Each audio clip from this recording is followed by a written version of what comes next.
22 million black victims of Americanism are waking up, and they're gaining a new political consciousness, becoming politically mature.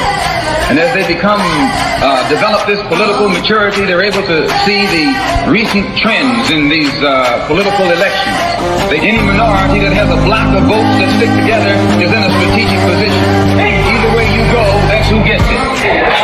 You're in a position to determine who go to the White House and who stay in the doghouse. You're the one who has that power. You and I have never seen democracy. All we've seen is hypocrisy.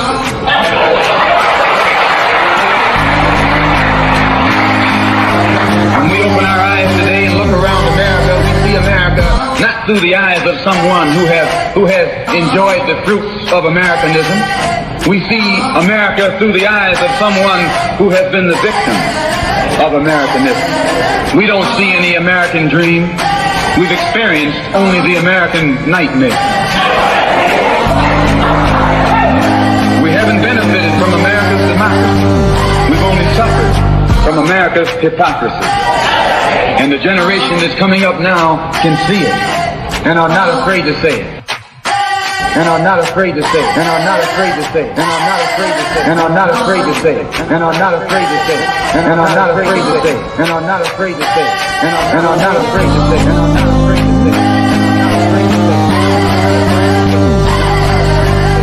And are not afraid to say it. And are not afraid to say it. Welcome, welcome, welcome. You are tuned into Black Westchester Presents, the People Before Politics radio show. We are on every Sunday, 6 to 8, streaming live on Facebook, YouTube, and LinkedIn. I'm your host, AJ Woodson. Shout out to my partner in crime, Damon K. Jones. I do have a special guest co-host coming on today. She's running a bit late because she has something to do that finishes at 6, so we will bring her on and introduce her soon. I want to start off by wishing everyone a happy Resurrection Sunday. Okay, I see everybody with my guests here. I want to wish everybody a happy Resurrection Sunday. I'm doing multiple things at the same time. We have a full show today. The first hour we will be talking to the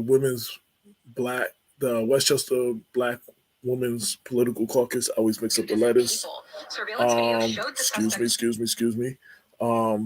With their upcoming event. In the second hour, we will have Mount Vernon Mayor Sean Patterson Howard on talking about the monumental. The governor came through the other day and is giving the city of Mount Vernon $150 million to fix its sewer issues, this whole sewer system, which has been a national problem, which has got national attention. The problem has been so big, it's decades of decay, and it is in desperate need of repair. And everything else we've been talking about has been the equivalent of a Band-Aid on a bullet wound. But the governor came through, and the state and the county and the city are working together in a partnership to repair the damaged sewer system. And it was a great moment for Mount Vernon. So we're going to highlight that. And we're going to bring the mayor on, and she's going to tell you all about how it happened, what we can expect, et cetera, et cetera, et cetera. So you will have that in the second hour.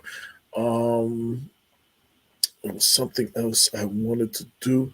I'm also monitoring. Unfortunately, the show started at the end of the Brooklyn Nets, Boston Celtics Game 1 of the NBA playoffs.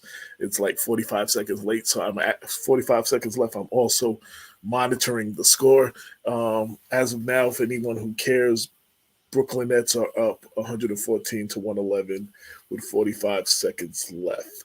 I will give you the final score as it comes in. Without further ado, I'm going to go ahead and bring in Sabomi Macaulay, who was the president of the Westchester Black Women's Political Caucus. See, I didn't have no problem saying it that time. Hello, hello, hello. Welcome back to the show. Happy Easter, AJ. Always a pleasure to come out here to your show. Happy Resurrection Sunday. I'm Absolutely. just so happy, glad to be here tonight. Yes, yes, yes. That's exactly. Now, I know you are a member of my church because that is Pastor Poe's favorite saying. He is just happy glad. And he says that all the time. I've known Pastor Poe for years. I actually went to St. Catherine back in the days. And Pastor Poe came up under my pastor then, with Reverend Rouse. So I've known him ever since then, while he was in Harlem at Hood, and started the hip hop church when he moved to Oakland and the Bay Area, and then was brought here to replace Bishop Moore. Well, Bishop Moore, who's Bishop now, who was the former pastor. So yeah, I've known Pastor Poe for years, though. But yeah, that's his favorite saying, and has always been, he is happy glad. Yeah. So I just wanted, so that is definitely proof that you go. I haven't seen you there much, but I haven't been there much either because of COVID, and I was doing bedside Baptist before COVID because I work at night, so I don't want to go to sleep and snore in church. So sometimes I just watch it. Even before we had COVID, I would watch it at home. Yes. So you're here today to talk about an event you have coming up, and you brought several guests with you. Let me know they're all here. You can introduce them, and tell me who you brought with you. Well, our event, it's called Who's in the Room? Westchester Power Circle, and it's going to take place on Sunday, May 15th at Westchester Community College, and I'm delighted to introduce the two co-chairs, Jen Coker-Wiggins and Charlene Nixon, as well as Marianne Carr. Hello, ladies. Hello. Hello. And here's Marianne right here. So her camera wasn't on, so I didn't have her on screen yet. There she goes. We're all here. Yes. So let's talk about this event. What we need to know about why y'all doing it. Who I see you have some powerful women on the flyer. Talk about that. All right. So go ahead. Charlene, would you like to talk about the three women on the flyer? Yes, I'll do that. Happy Easter, everyone. Happy Easter, AJ. Thank you for having us. It's a great honor to always have your support.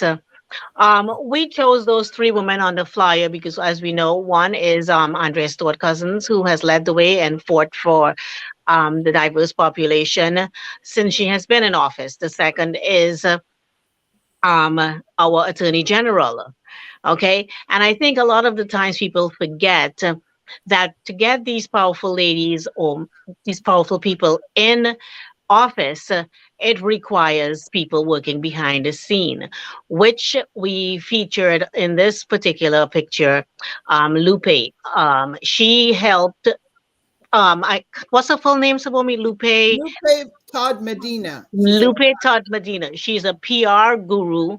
Yeah. She helped with the Biden campaign, getting Biden and Harris into office.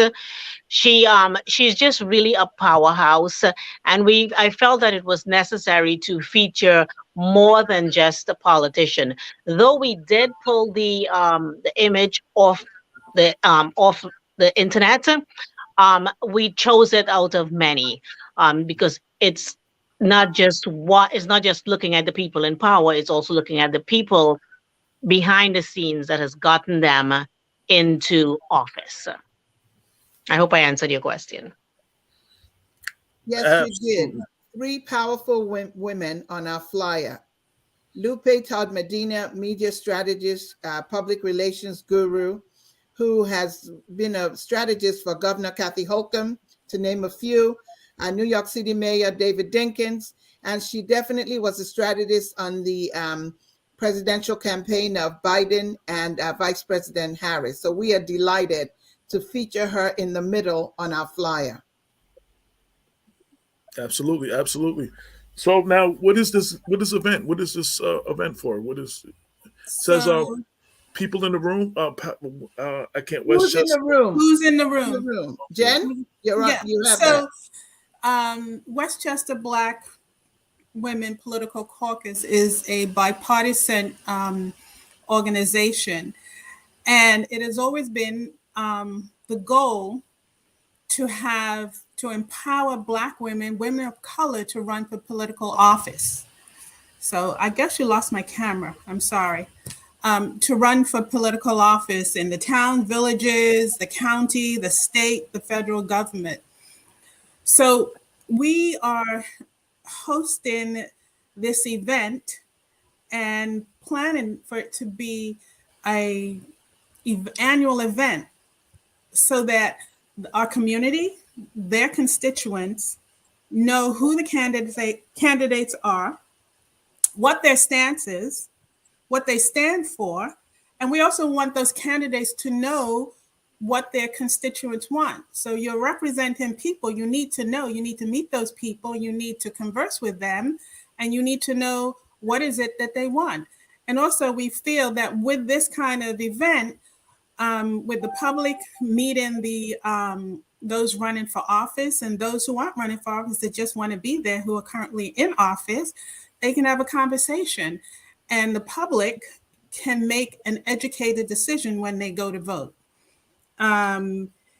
There's a thing, I think my co-chair, we were talking about circles because it talks about the Westchester Power Circle, and there's a number of circles. So when you talk about a circle, there are concentric circles, and a concentric circle is circles, but they have one thing in common. The center, they all have in common.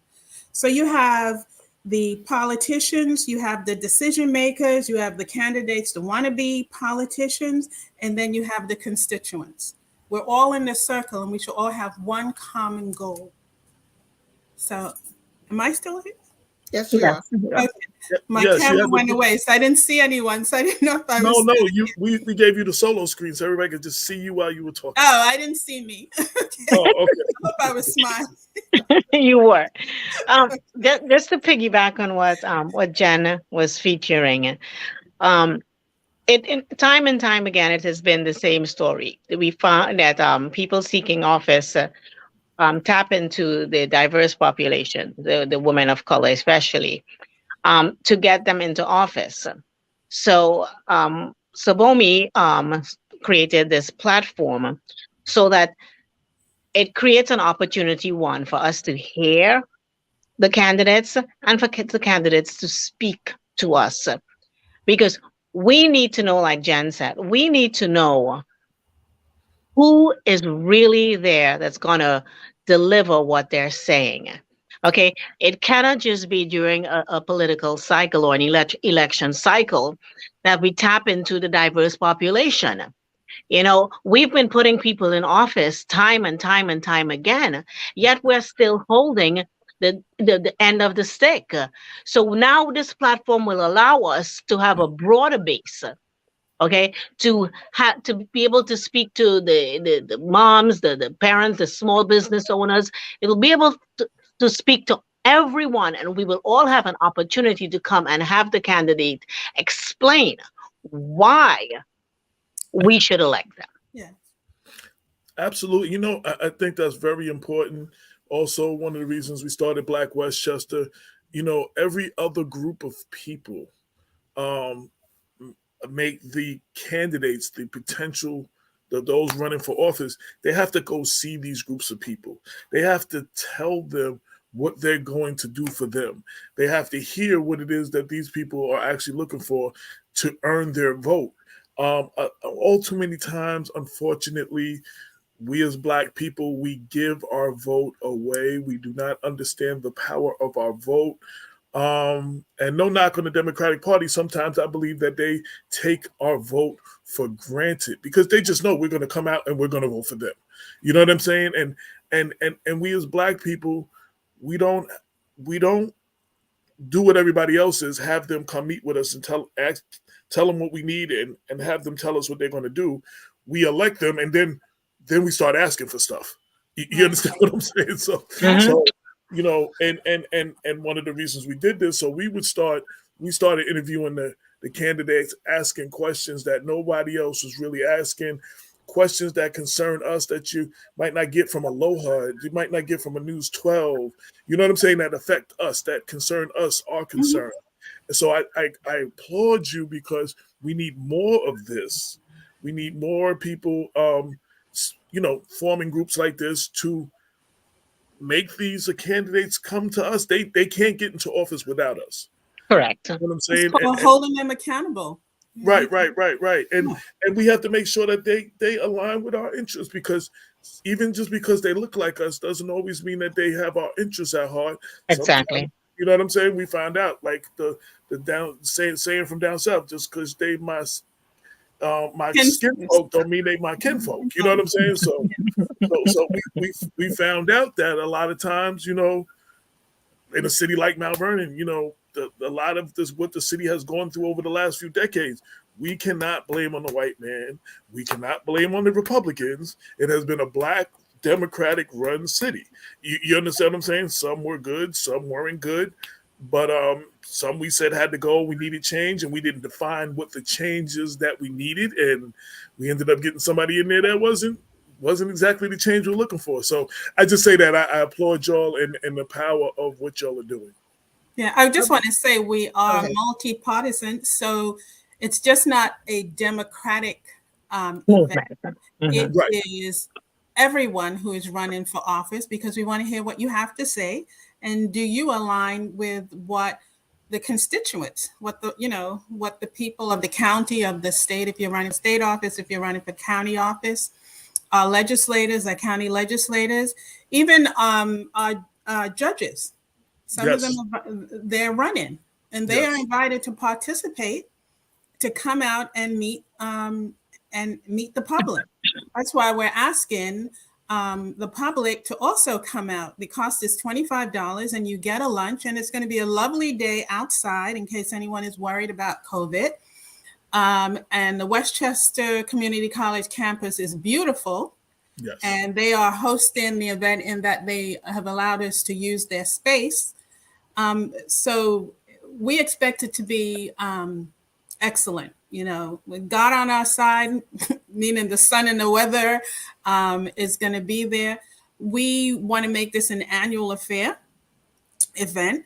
and we want the residents of Westchester County and the state, not only Westchester County, because we're going to have from all the way from people running for state office to people running for local office. So come out and hold the candidates and the judges accountable. Ask the questions, like you said, AJ, ask the hard questions, ask the questions that affect your community, and why are there potholes in the road?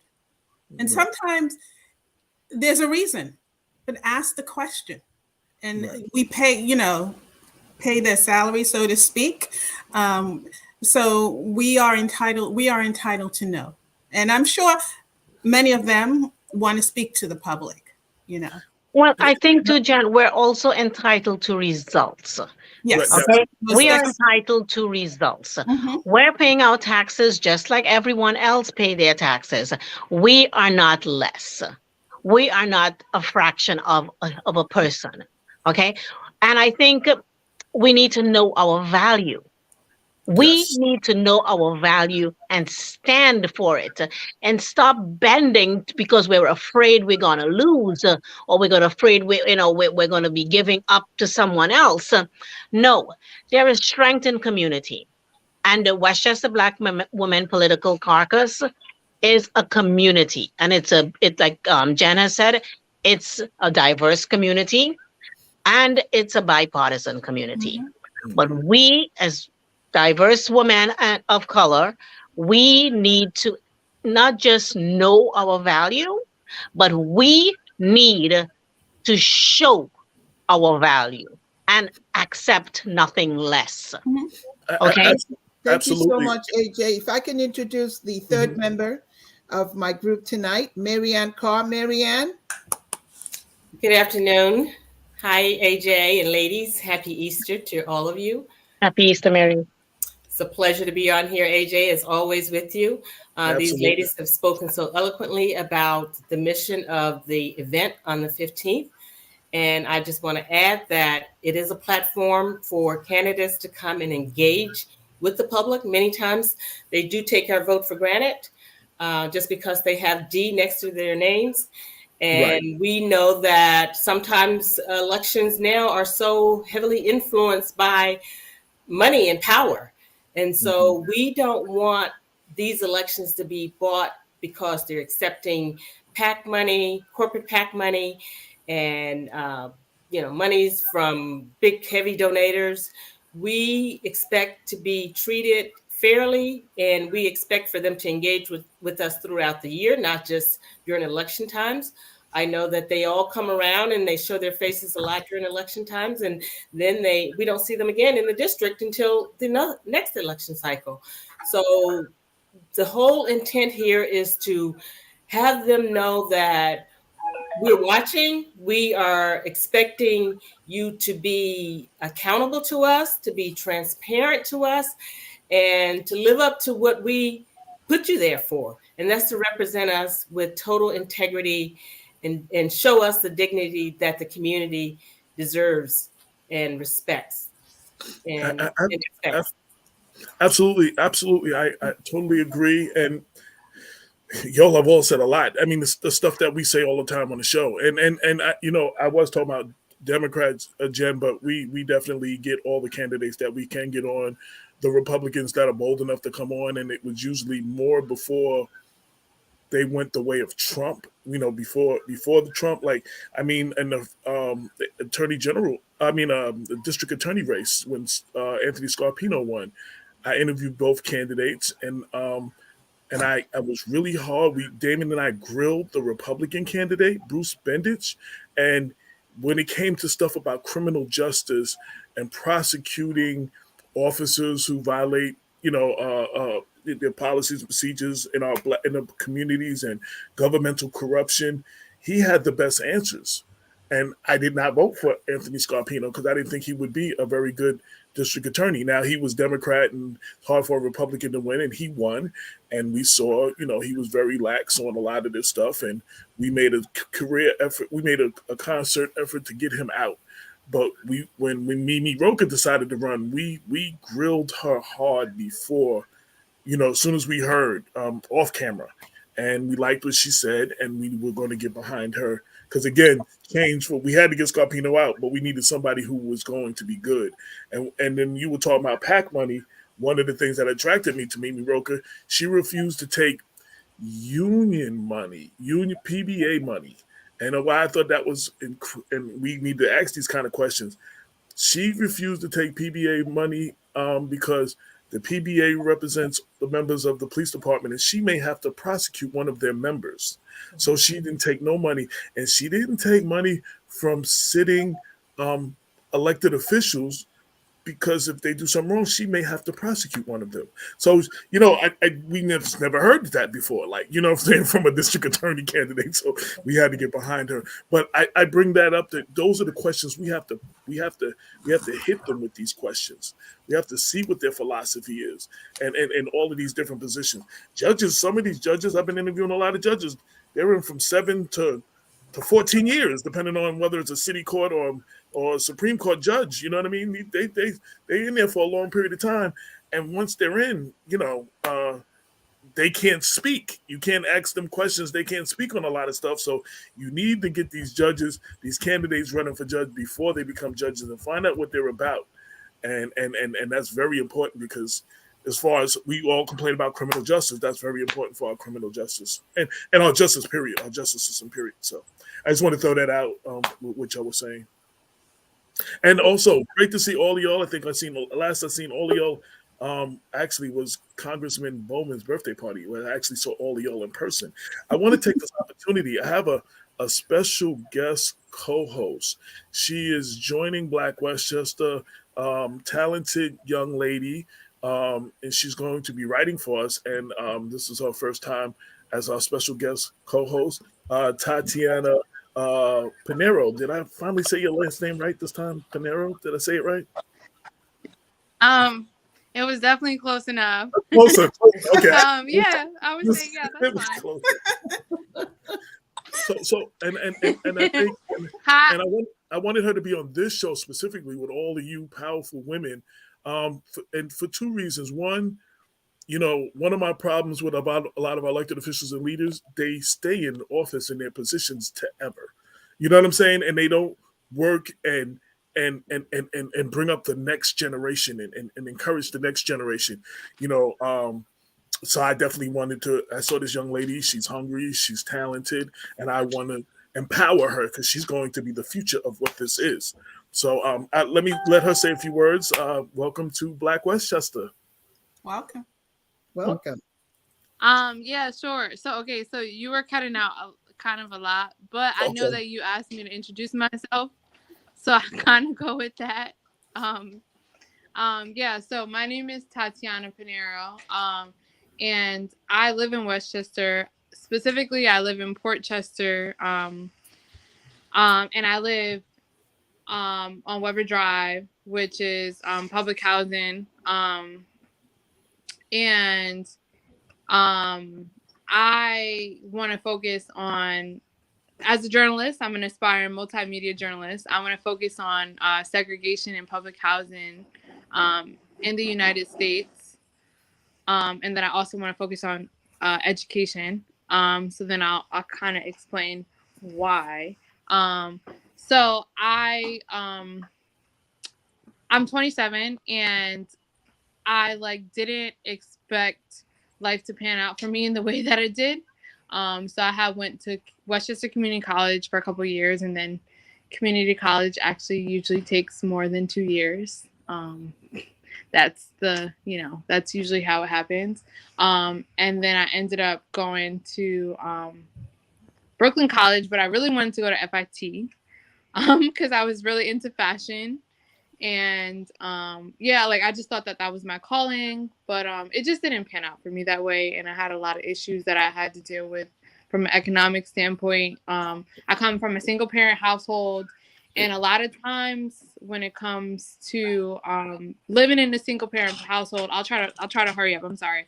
A lot of times when it comes to living in a single parent household, what happens is you eventually become the partner. The child becomes the partner. Why? Because you need that income. You need somebody to kind of the person who's running the household usually needs somebody to kind of step in, and that's pretty much what happened. And I was really angry about that for a while, but I tried to do my best to make the best out of the situation. I ended up going to Lehman College when I was 24. I wanted to study abroad, ended up going to South Africa, was taking all these Africana studies courses and sort of learning about myself and my situation, which really empowered me. So then, I was like, you know what? I think that I want to really focus on Black issues. I really want to understand this subject better. This idea of Blackness was really challenged when I went to South Africa, because it was I went to Africa and I thought that was the end all be all of my problems, and it was the complete opposite. So when I left Africa, I was like, I think I want to be a journalist. So that's kind of how that happened. And so now I really just want to focus on disparaging communities and people who are struggling like myself, people who are my friends and my neighbors.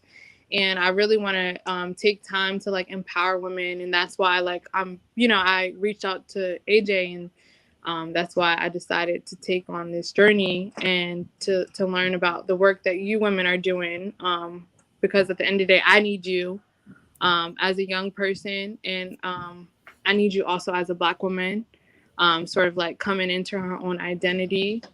So I'm really excited to understand I don't fully understand, I'll be honest, but I want to understand the work that you all are doing, and I want to work with you guys are the women that I want to work with. I want to be surrounded by a team of Black women who are willing to do this sort of work. And so that's Thank you, Tatiana. We welcome you. The Westchester Black Women's Political Caucus has spent nearly half a century supporting, fostering, encouraging, and endorsing women's progress and elevation in the political arena. We are happy to meet with you. We have 5 chapters.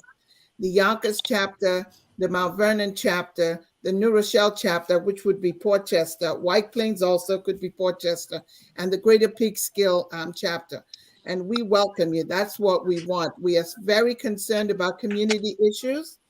In August of last year, AJ was a sponsor too. We took a bus ride to Washington, D.C. for the Voting Rights March. OJ, remember that? Yes, yes, yes. And then in October, we were a sponsor of the women's rights in White Plains. And that's what we do. We are focused on community issues because whatever affects you affects us. You are us and we are you. So we want to work together. We want to continue to grow and really harness the power we have established in Westchester County and beyond. And I wondered, she also came to the weekend in Albany. She came up with a group and she was trying to network and do her thing up there. So I definitely wanted to connect y'all. Absolutely. I'm happy to meet with you one-on-one. AJ goes to my church, has been a big brother, and we want you to be part of this event. And these three ladies are dynamic, and we are hosting an event at Westchester Community College on Sunday, May 15th. And it's called Who's in Your Circle? Westchester Power Circle. We want to hold the elected officials accountable. Tell us why we should vote for you. What is your platform? Even that's for candidates running for office and the politicians in office right now. What are you doing for us? Are you addressing our concerns? Like for me, it might be small to everybody, but in my neighborhood in Northwest Yonkers, I am concerned when I go past a bus stop and I don't see a garbage can. That's a big issue for me. Might not be big for other people, but I want to see a garbage can at every bus stop. And I want to see a park bench because we have to take care of our seniors. We have to take care of our disabled community. So those are two issues I'm very laser focused on. I want to see a garbage can and I want to see a bus stop. And for all the politicians who are listening, when you come to our event, I'm going to ask you these questions. Jen, take it away, co-chair, and Charlene, co-chair, as well as Mary Ann. Go ahead, Jen. We are going to ask questions, and that's why every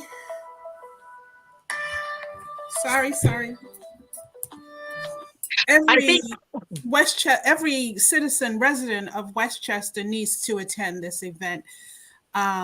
We have commitments from many politicians, so they're willing to come and talk. You need to come and talk to them. A lot of times we go to the voting ballot, especially for judges, and you're looking at your ballot and you're like, I don't know who this person is. These people are, yeah. Exactly. So, or you But look to your neighbor anyway. and you ask the question, who's this person? Who should I vote for? Here, the Westchester Black Women's Political Caucus is giving you an opportunity to talk to these people, hold them accountable, and the ones that come, and many people have committed to come in, they want to talk to you. So please come out and engage with them and let them know what you want and understand what their platform is. And it may not be your platform. You may have to have a conversation with them and let them know this is what's going on in my community. What are you doing to help my community? Right. You know, sometimes they look at the big picture and they forget about the individual towns and cities and things like that. So we are asking the general public to come out and support this event and to come and hold those running for elected office accountable. And we're also saying you don't have to be running for an office. We are giving you an opportunity to come out and talk to the residents of Westchester, okay? Because you're going to be running in 2 years, next year, and they'll remember. And as my co-chair always says to me, well, it's, who is the author of that? It's not what someone says, it's how they make you feel. Is it Maya Angelou? Maya Angelou. Right? And I remember how people make me feel when they say something to me, as opposed to, the talking head when all you hear is wah, wah, wah. But when someone actually delivers on what they say, or you actually connect with them and you can hold them accountable. And some of our local politicians, you can pick up the phone or send them a letter and they will call you back. So please come out and support this event. And the candidates, we're asking you, you better get your level and come out before you can. We have we have 4 different levels. We have a diamond level, we have a gold level, we have a silver level, and a bronze level. And on the diamond level, we are going to have a candidate forum where we will have 3 or 4 candidates on that level, and you will be able to ask them questions. So we're going to ask people to submit questions, and they will sit there and they'll be able to tell you what their platform is and take questions from the public. Okay? And if anyone has any questions, please call us, reach out to us, Marianne, myself, Charlene, and we have other members of the committee. We also have a couple of members from each chapter that are coming on board to help us. So I want to thank them, even though they're not on. I want to thank them, and I want their continued support. I think we also want to make it clear that we're on to the tokens. We're on to the Band-Aid on the heart surgery. We get that. We don't need any handouts. So we want to know exactly what you are doing. We're looking for agents of change. Okay, we are not here asking about the talking points, and doing this and the tokens, and it's about the hand up, not the hand out. Okay, we don't need any handouts. Okay, so we want the people in office to make the changes necessary to elevate the people that they are representing, not just give them tokens. Thank you, Marianne. Okay, Marianne, go ahead. Sorry. I'm just piggybacking on these ladies. They, stated so beautifully and so concisely. It is about real change agents. And at this point in time, everyone has their little elevator pitch that they give to every constituent they see when they see them. But we're looking for people who are authentic, who mean what they say, do what they say, and will live up to the expectations again.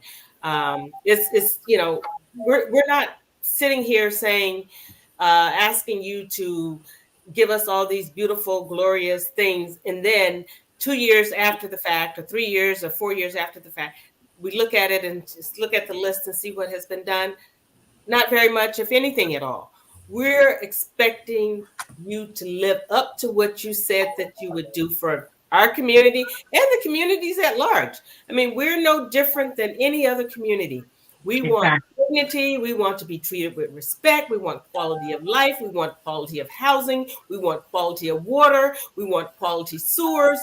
All of that is, I asked our current congressman, is that too much to ask for? And he said at our meeting the other night, no, it isn't. He says, look how we deliver for Ukraine.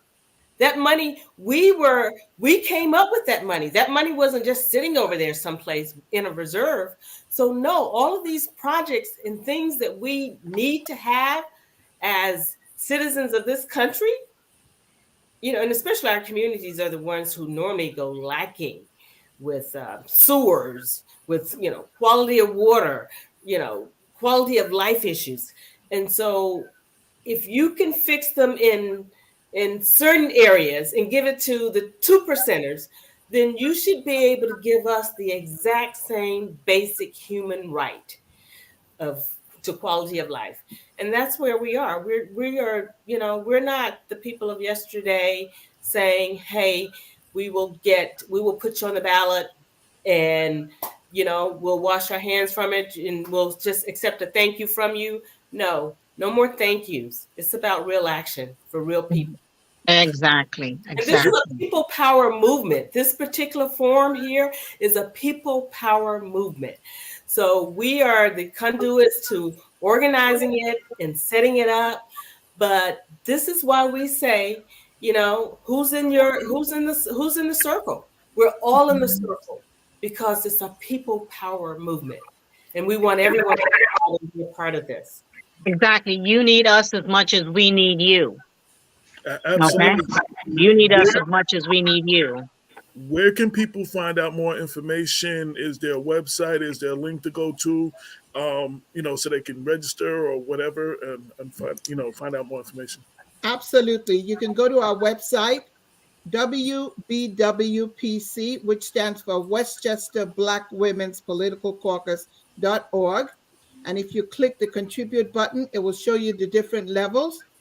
And we also have levels for community partners and judicial candidates because, New York state law says they can only contribute up to a certain amount. So all of that is listed on our website. In addition to that, our email address, Jen, would you like to give out our email address? Surely. wbwpcwestchester@gmail.com. Okay. And sorry. Go ahead. How long has this event been going on? So you guys do this annually, right? This particular event, this is the first year, and we're planning to make it annually. Nice, beautiful. Okay. Okay, go ahead. Who's that? Tatiana, that was an invitation, if you didn't realize, from the chair, Shabomi McCauley, when she outlined the different chapters. That was a you'd be with Neuro. You'd be with me. Neuro gal in the house. I have to admit, I'll be there. I have to admit, when I was putting this all together, that I have an alternative motive. So I will not be able to be there because it's on a Sunday. We do our shows on Sunday. I try not to do anything before or go too many places before a show. So I asked and want to give Tatiana her first assignment to go and cover this event for Black Westchester. Okay. Good. So that's Very good. I wanted y'all to see her. And, like I said, she went with a group up to Albany to try to get some stuff done. She's learning how all this works. I'm trying to give her some experience, you know what I'm saying? And use my platform to help elevate her to where she's trying to be, to empower her. And that was part of as we were putting all this together, that was part of my alternative motive, to be honest. So I just want to say one quick thing. This was created by our president, Sabomi. And I think we need to recognize her vision. We need to support her because we get a lot of people in leadership position that are doing things status quo. Sabomi is about vision, about value, about what's coming next. And she created this idea that we're going to create this platform and we're going to make it annually. And I think we need to recognize her for that. Absolutely. Thank you so much for those kind words, but I can't do it without the dynamic team and the entire membership of the Westchester Black Women's Political Caucus who are rolling with me and traveling this journey with me. So I'm grateful to my membership. I'm grateful to the team, and I'm just grateful to community partners. And Tatiana, we're going to bring you on board. And I know Charlene has claimed you as Neuro strong. But I will reach out to you personally after the show and welcome you aboard. We think you are a great fit for the Westchester Black Women's Political Caucus because you are our legacy. You're the next generation. And we want to make sure that you come into our umbrella and we just hug you up. You know what I mean? Yeah. We're a resource. I appreciate that. We're a resource. Always remember that. We're a resource. I just wanted to give her some notes that she should look at the Westchester Black Women's Political Caucus and you're a journalist, so you're going to do your homework, and you will see this organization has been around a while, and all the powerful women that they have backed and all the different things that they've done. I'm just in awe of the women I meet, the young ones, the older ones, that always have something good to say and they're very supportive. They take the new people under their wing. And I wanted to give kudos to the president in her. What she's done is she's taken new people, giving you to make sure you get involved, not that you just join an organization and you just wait. She's taken new people who want to do something. Here, you're in charge of this, and then she's backed you up. Asked the members that have been around a while to back you up. So we're not flying blind, but she's making sure that everyone participates in everything. So it's equal to everyone. So believe, if you join this organization, they're going to put you to work, girlfriend. Okay. Yes, we are. I'm still lobbying for you. You're in Westchester. You're on the east side of the county, okay? You need to remain on the east side of the county. Okay, you can't travel west. All right. They're already fighting for you. But I mean, and what y'all said is so important, because that's what Black Westchester is about. And after talking to her and seeing her energy and her traveling to Albany and trying to make a few things happen, and I told her, if she wants to rock and she wants to do some writing, and I'm going to bring her on and introduce her to some powerful people. And, it's like, I love that part of Hamilton, the play. Aaron Burks, he was jealous of Hamilton, because Hamilton was in the room where it happens. You know what I'm saying? And I want to help her, put her in the room where it happens, so she can, learn how to make it happen. So, and again, this is what it's all about. Like I said, I'm not going to be doing this forever. She is going to be the future. If she wants to be a multimedia journalist, she's going to be the future of what this is. So, you got to put her in, empower her, and so, a little bit of that and what y'all doing and knowing what y'all are about. I thought this would be a great time to introduce her. And like, as our first assignment, to cover your event. Thank you. Absolutely. I will definitely reach out to you, Tatiana, right after this show, because I want to bring you on board. I look at your talent, I look at your skill set, and I know we need you. So it's not just you needing us, right? We need you. Yes, we do. Yes, we do.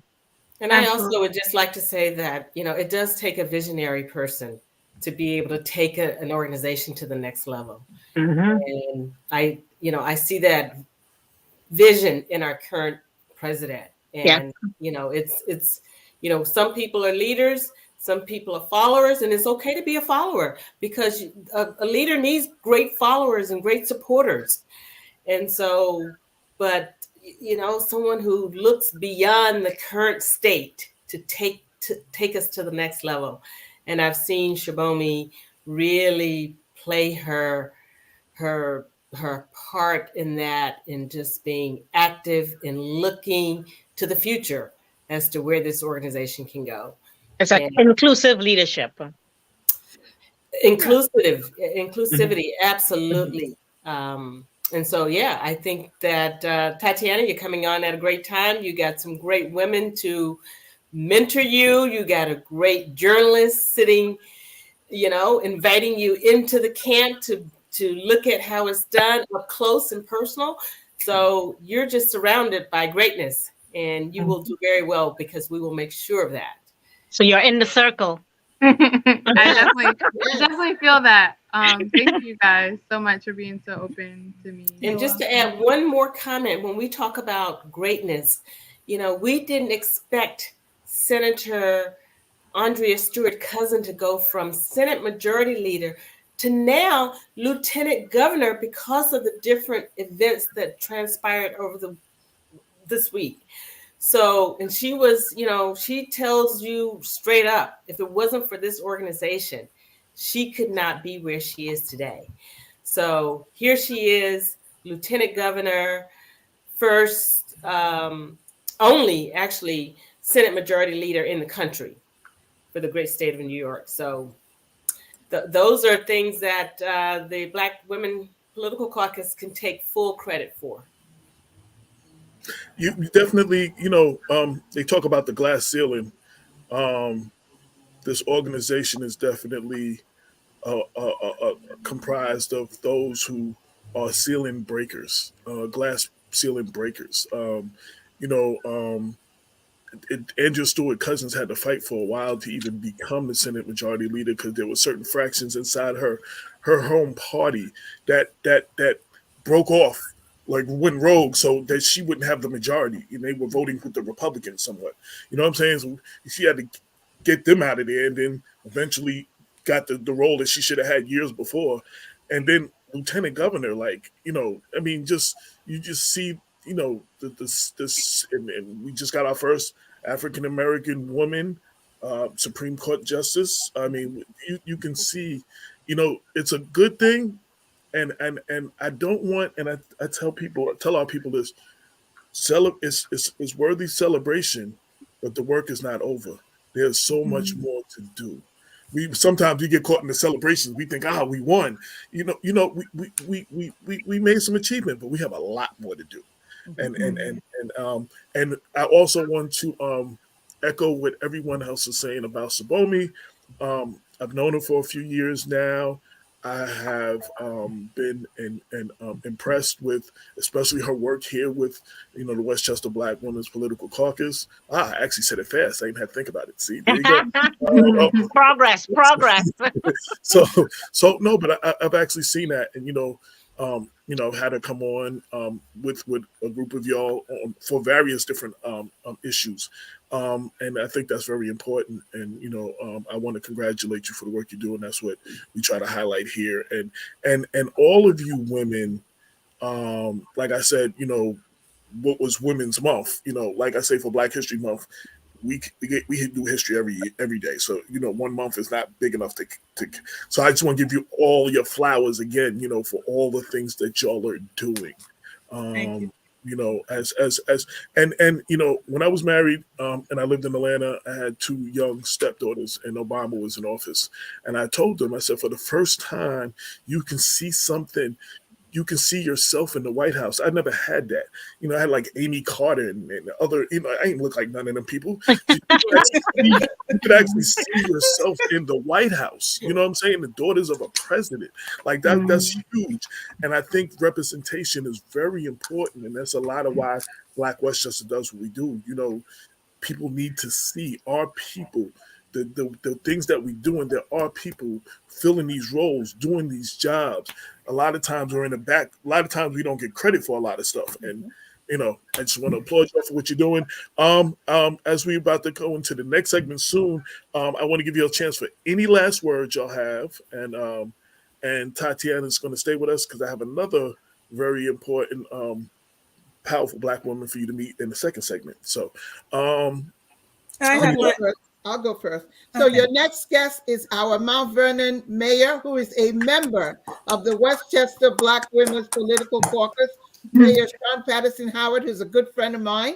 And I want to leave you with this parting words, and I'll let everybody go. Save the date, Sunday, May 15th, Westchester Power Circle, Westchester Community College, from 3 to 6 p.m. Jen? I was just going to say our goal at the Westchester Black Women's Political Caucus is first and foremost to bring awareness of the political process, thereby educating our residents with local elected officials who represent them and candidates running for office and what they bring to the table. Okay, so this whole event that will be an annual event, they are going to be banging down our doors next year to be part of this event because they will see results. They come, they speak to the residents, they will see results. So once again, I invite the residents of Westchester County and the state to come to this event, and I invite the politicians, legislators, judges to come and participate and speak to the residents of Westchester County and New York State. So, hi, I'm Charlene. We want to make sure that Westchester hear us. Okay, we want to make sure that our needs are met. Okay, and this is the platform. It's no longer a check the box. We have visited XYZ. And now we've got the diverse vote. It's no longer going to be that. We're holding you accountable. And we, the citizens of this county, we're showing up to listen to what you have to say. So we're ready, just as you are ready. Marianne? Ditto, ditto, ditto. Be there, get there, learn something about the process, learn something about the candidates, you may learn something. You may meet some other members from your community. Come, engage. Don't sit this out. Right. It's not the time and place to sit out and not know who's on the ballot, not know who's running your town, what council member is on the board. Do you know what the board does for your community? Most people don't. Do you know what the county legislators do? Do you know what the Westchester County Court, what cases do they hear? Do you know what the Supreme Court, New York Supreme Court judicial candidates or judges, what cases do they hear? What do the assembly people do? What is the budget items that you would like to see in the budget? Come, become informed. Don't just let someone else or some of these news media who are not, who are telling you how you should think and how you should vote. Get the information, learn for yourself. Come join us on Sunday, May 15th. May 15th, 3 to 6 p.m.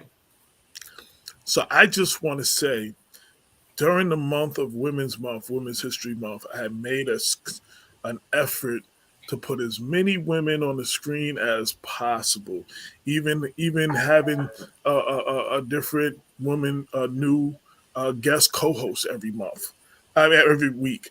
And again, like I said, I want y'all to know that wasn't just a Women's Month thing. I want to continue bringing a lot more of our powerful sisters and bringing y'all together and highlighting what y'all do. I think I was doing that before, but I want to continue that for, it won't be every week, but you know what I'm saying? It'll be a lot more. So I want to do that and empower you. I want to wish, congratulate the Westchester Black Women's Political Caucus on all the great work. And I look forward to covering all the things you will be doing and that you are doing. And all of y'all individually, I know you're all individually. Good to see y'all. Great to see. Actually, Marianne, gotta say, great to actually physically meet you in person at Congressman Bowman's party. I meet you all the time. I've interviewed you the whole nine. That was our first personal. Actually, it was great. I'm glad that Bob dragged me out the house that night because I wasn't gonna go. But yes, and we're going to go into our next guest. But I'm going to give our next guest a chance to say hello to y'all before y'all leave, though. Wait, can I say something really fast? Absolutely.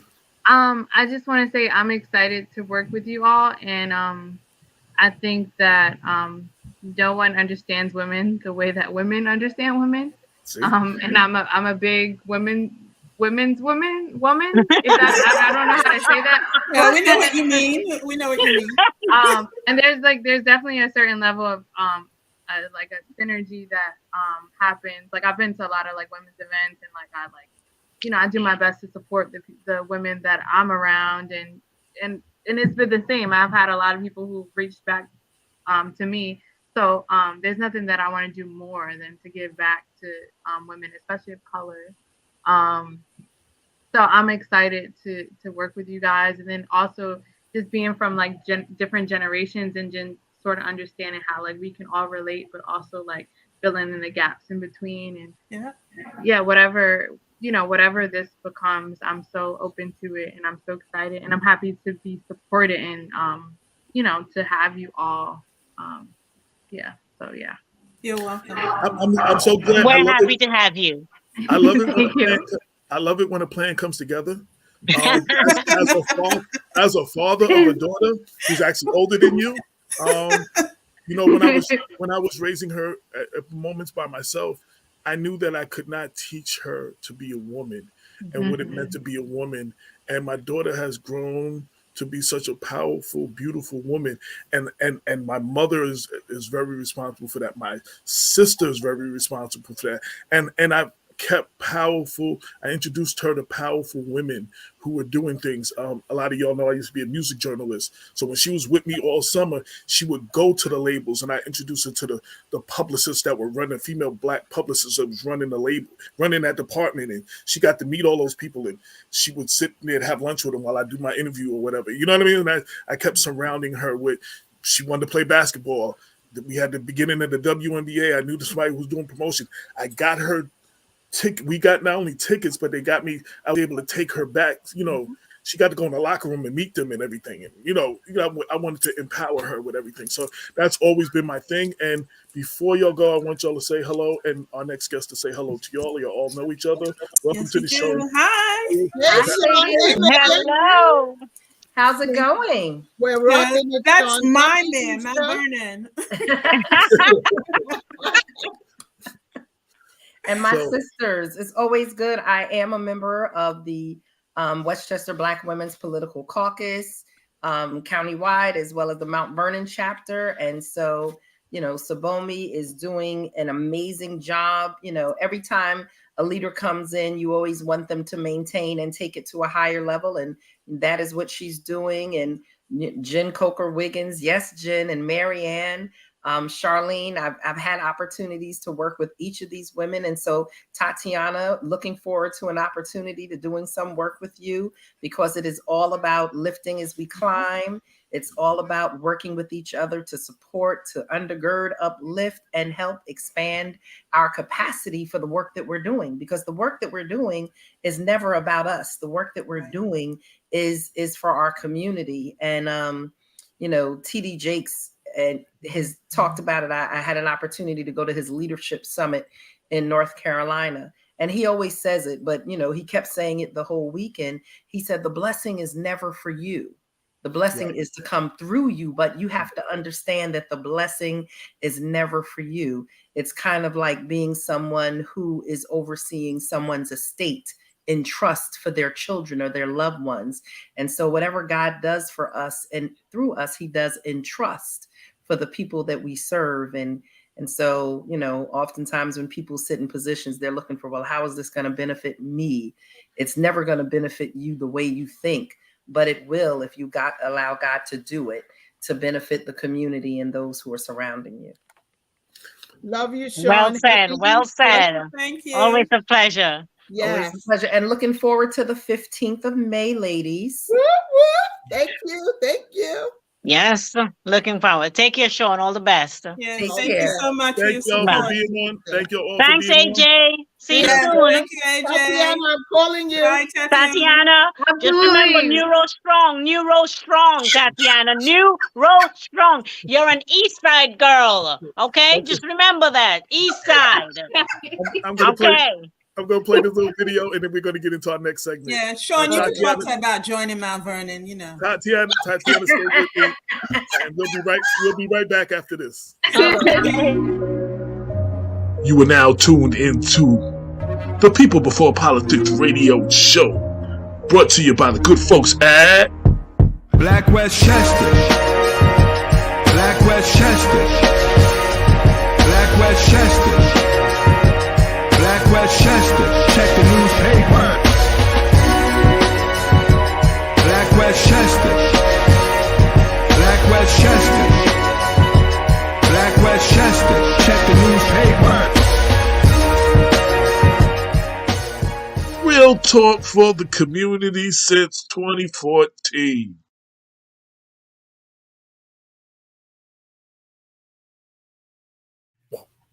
And we're back. Thank you for tuning in. As you see, you're tuned into the Black Westchester presents the People Before Politics radio show. I am AJ Woodson. I have my special guest co-host, Tatiana, who I'm introducing to some very powerful women. Our next guest is definitely a very powerful woman. She is the first African-American female to run a city, a municipality in Westchester County, and the first Black female mayor of Mount Vernon. So I want to welcome her to the show, and as always, give her flowers. I brought her on because we had, in Mount Vernon, unfortunately, there's a lot going on, and we get a lot of negative press. And we've had a lot of things happen recently. But the other day, we had such a great thing happen, and it wasn't just local press. It was statewide. It was great. It was great, and I wanted to discuss that more in detail. So I brought her on. Before we go on, I had a clip real quick, just short to show you what I'm talking about. Residents of Mount Vernon in Westchester County have struggled with raw sewage issues for years. Today, Governor Hochul announced that New York is committing $150 million to fix the collapsing sewer system that's caused waste to back up into homes. This is also a moment of victory for human justice, because no human should be subjected to the disgusting experiences they had to endure for decades. It ends today. Governor Hochul says $7 million will be spent immediately to launch engineering, design, and construction of the 3rd Street sewer line. $3 million will help repair homes. The water issue in Mount Vernon is getting national attention. The Paramount Plus documentary Wasteland takes an in-depth look at the problem and some more potential solutions. Wasteland will be front and center on the Paramount Plus home menu leading up to Earth Day. That comes Friday. And I found another small clip of the press conference, which is right here. And city officials got together for the announcement of a $150 million state investment and three-way partnership to fix long-standing sewer and water infrastructure problems in the city. We're excited for the opportunity to revitalize our community through doing our infrastructure. That's all we've heard for the last few years is infrastructure, infrastructure. And Mount Vernon has its share of infrastructure challenges, from sewers to roads to bridges to municipal parking lots to municipally owned buildings. We have not necessarily invested. And so this is a new day of investment. I've been governor since the end of August. This is the most joyful day I've had, because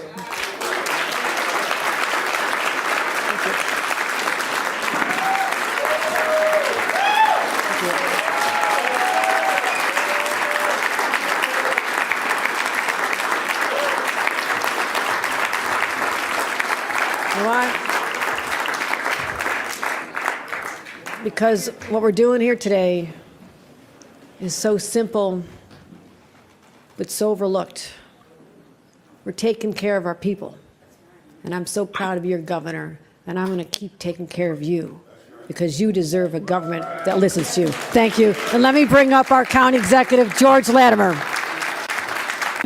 And for all of the homeowners, whether they're on Beechwood, South 14th Avenue, Union Avenue, or Union Lane, whether they're on Kingsbridge, North Terrace, South Terrace, North High, South High, Livonia Avenue, Primrose, Chester, Urban, Overlook, Westchester Avenue, Rich Street, Archer, any of those streets. That's what this money is for. So that's what went on the other day. I wanted to get some of the other voices there, since, it's Easter and there was no way to put this together and invite all of them there. So I wanted some to be represented and hear what they had said that day. So welcome to the show, Mayor Sean Patterson Howard. I don't have you on as often as I should, but this was something that, I'm very critical when it's time to be critical. But we need to highlight what needs to be highlighted. And this was a great moment for the city of Mount Vernon. And I wanted to take this time to celebrate it and let everybody know what's going on. Absolutely, AJ. And none of this happened overnight. None of it happened overnight. We have been working on this and having conversations. I think probably in January or February of 2020, when I came into office, was the first time that I went out with the sewer crew. I am not a micromanager, but I am one who wants to understand everything that happens in my different departments. You have to have some level of expertise and an understanding. the one thing that I always say to my commissioners and leadership team and my staff is I need to understand the challenges that you're facing.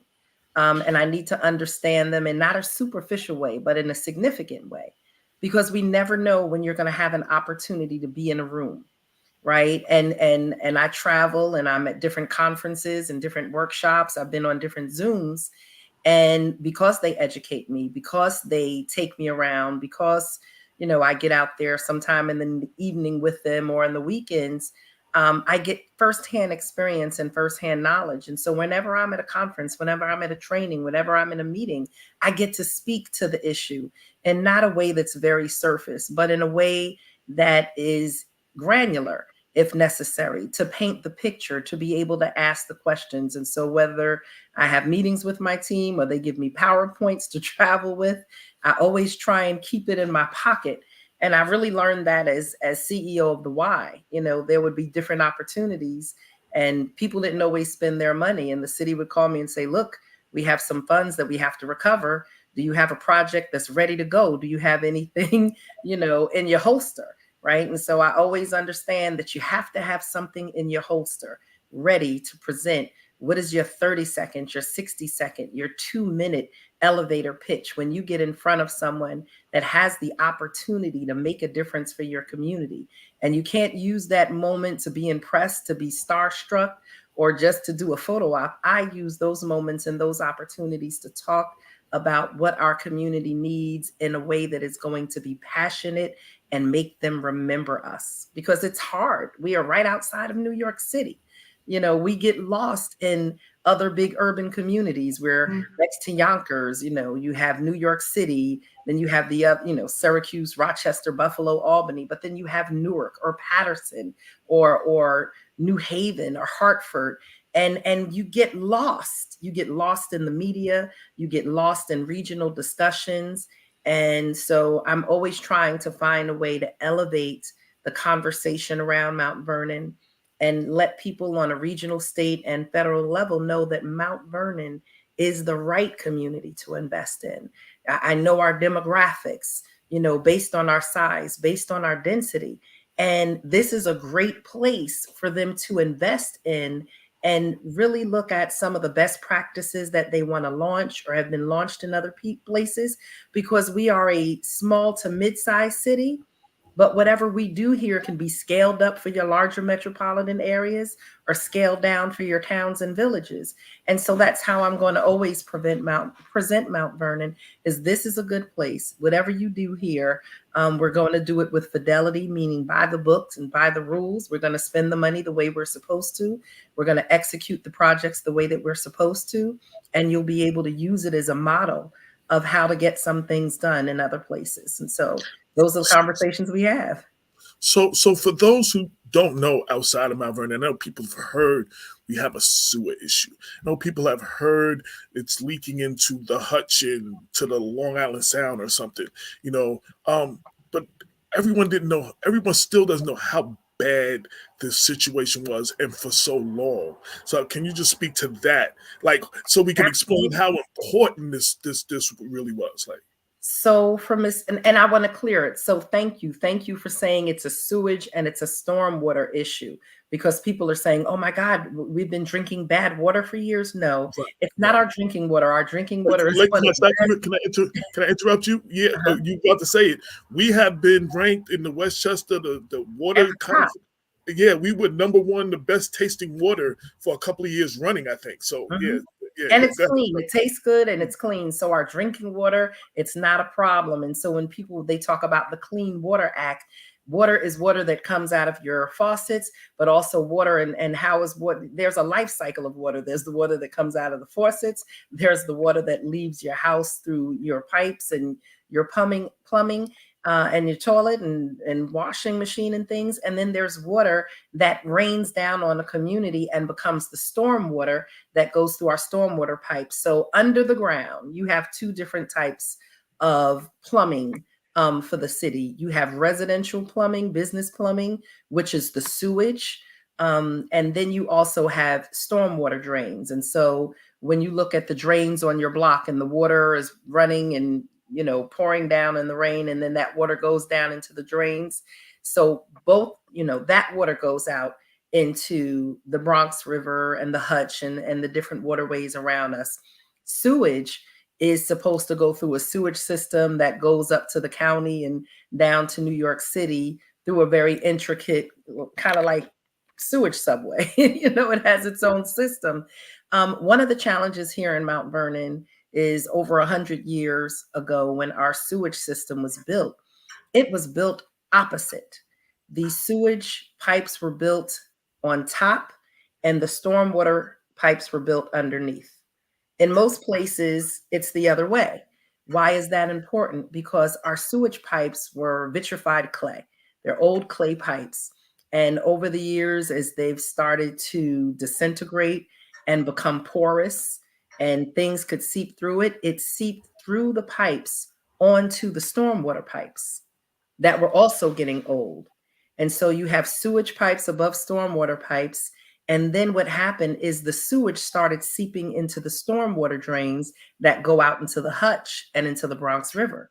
And that's where we originally and initially got into trouble, is that, sewage was now going through the stormwater pipes into the Bronx River and the Hutch. And so back in 2018, Mount Vernon was put under a consent decree order and, told that we had to fix that. And we have so many stormwater outfalls in the city of Mount Vernon. Even when you look at the catch basins, there's over 3,000 catch basins throughout the city of Mount Vernon. And when people litter, those get clogged up. When that gets clogged up, it just causes all types of challenges underground. And so that was the initial problem that we were being fined for. But at the same time, when we put a face to this, right, because that's what's important, we have Miss Linda McNeil, who lives over on Brookside, and she built a house here in Mount Vernon. She finished building her house in 2020. And about 3 months after living in her house, the summer rains came and the stormwater from the Hutch, because our storm system goes out into the Hutch and the Bronx River. But when you have major storms, and the Hutch and the Bronx River become backed up, there's nowhere for the water to drain in our city and in our region. And so it backs up through the stormwater pipes and back into people's houses. But the sewage was doing the same thing. It was backing up, especially as our pipes broke down. And so you had sewage backing up into people's houses. And so when you flush your toilet, you expect things to go out. You don't expect things to come out of your toilet and out of your tub like a volcano. And then when you have stormwater and sewage mixed, and you have 4 to 5 feet of that in your basement, what impact does that have? You're not just dealing with a whole bunch of crap. You're losing your hot water tank. You're losing your heating system, usually that is kept in the basement of your house. If you have family rooms or extra bedrooms, you're losing that furniture down there. So Miss McNeil, told us every year, like over $10,000 a year that she was spending having to get this stuff pumped out of her house, having to get it cleaned, replacing mechanical equipment that you need to run your house, replacing furniture. And it's been devastating to her for years, and to the point that her grandchildren referred to her house as the poop house, because they were like, "Grandma, your house stinks." And I remember in 2016, during my brief stint as the planning commissioner, seeing Miss McNeil and her daughter at a city council meeting. And she was crying. She was very passionate. And she was explaining what this issue was. She was like, I need you to understand that we have to carry buckets of human waste out of our house because we can't flush our toilets. We cannot take showers like everyone else. We have to get people to come and run a bypass pump so the water doesn't back up in our house. I can't, on the weekends when everyone complains about doing laundry, and all the extra stuff that we do to clean our houses, she had to call the sewer crew and get them to come in so that they could take showers, do their dishes, wash their clothes, and do the extra things around the house that is needed, the things that we take for granted. Mr. Fletcher and his girls, sewage backing up over in the like 3rd Street and 11th Avenue area, residential. He's like, look, I come from Jamaica and a third world part, not necessarily a developed part. And he's an engineer and has 2 little girls. And he's like, the sewage backs up in our house and then you get the sewage gas. And if you're breathing that in over and over and over again, how does that begin to affect your breathing? How does that begin to affect your mental wellness? And he's like, I have to tell my family, don't eat after this time or don't do this after this time. Mr. Santos, who owns a liquor store over on Lincoln Avenue, and above his liquor store, he has a few apartments. He's like, I can't even rent my apartments over my store, which are beautiful apartments, because literally once we opened the ground, there were no sewage pipes, none, like 40, 50 feet of pipes gone. The only way he could run his business or do anything, he had a porta potty outside of his building. Like, this is America. This is New York. This is not what you expect. Now, this is not something that happened overnight, and it only got worse really with COVID. It's something we've dealt with for a long time, but when COVID came and no one really left the city during the day to go downtown or go into surrounding communities to work, when everyone was home from school and home from work, and everyone was gaining those extra COVID pounds with a lot of good food and snacks and using the bathroom much, much more. When everyone was going in to get more fast food and the restaurants were serving, even if they weren't open, they were still doing really good business with fast food. The strain on our very fragile sewer system just became worse. And there was one night, I think it was in October of like 2020, either late October or early November, I get a call from our Commissioner Bush, Damani Bush, and he's like, Mayor, the sewer system is shutting down across the whole city. We didn't just get 1 call. We didn't get 2 calls. We got 6. And I was like, 6? He was like, yeah, 6. Everything is shutting down. And so I jumped on the phone, and it was about 11:30 at night. I called the county executive and the deputy county executive, George Latimer and Ken Jenkins. I was like, look, we need help. The whole 3rd Street corridor is shutting down. Over near the nursing home was shutting down. Down near Columbus and Lorraine was shutting down. Up near the high school was shutting down. It was everywhere. It was north, south, east, and west in the city. And I said, well, Damani, what do we need? He said, we need to get some of the trucks. We have trucks, but because we hadn't paid our bills, right? We hadn't paid our vendors. We couldn't get the big heavy duty trucks that we needed to kind of like do a roto-rooter flush of our sanitation system for about 1.5 years because we hadn't paid bills. And that was causing the whole system just started to fail in so many places. And so I called George. I said, George, I need the heavy duty trucks. I need the trucks.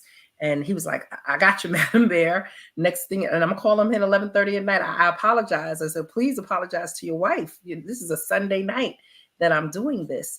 And he called their DPW and environmental facilities person. They called up to Massachusetts and they got some trucks, the heavy duty trucks that we had used, that they usually use. And he said, they'll be down in 3 hours. That meant 3 o'clock in the morning. I said, okay, no problem. So I called my team, Curtis, Damani and the team and the sewer crew. And we literally met at 10th Avenue and 5th Street, just 7th Street, 7 blocks down from me. And in that area, Bushnell Place, backups were happening. The sewer, when you pulled back the manholes, the sewage was all the way up to the top. You're just supposed to see down in those, and you're supposed to see water running through. They're what they call charged. Sydney Avenue and North 5th. Also, all of these places in that one night were failing at the same time.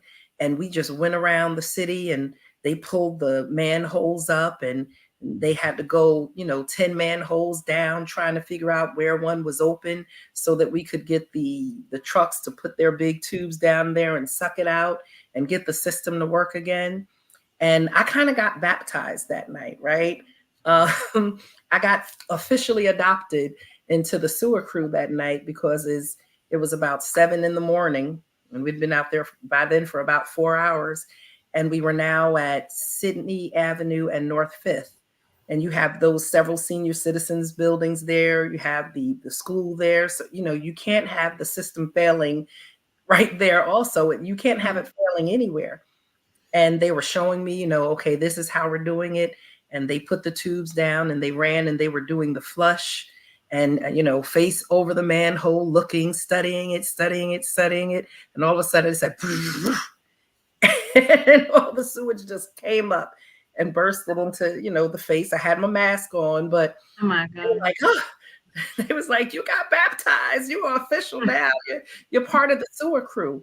But we went around and we had to spend probably about 6 hours between 3 a.m. and about 9 a.m. running around town, trying to find where the backups are, trying to find which manholes were full and which manholes were clear enough for us to be able to pump. And at the same time, when you go into those neighborhoods, people coming outside, some were clapping, some were crying, some were screaming because they just want it fixed. They if you had to live like that constantly, and right before I came on tonight, I called Miss McNeil to tell I was coming on, and she was like, I'm still on cloud 9. And I was like, stay there as long as you can, because you've been in the valley for a long time. 22 years you've been in the valley.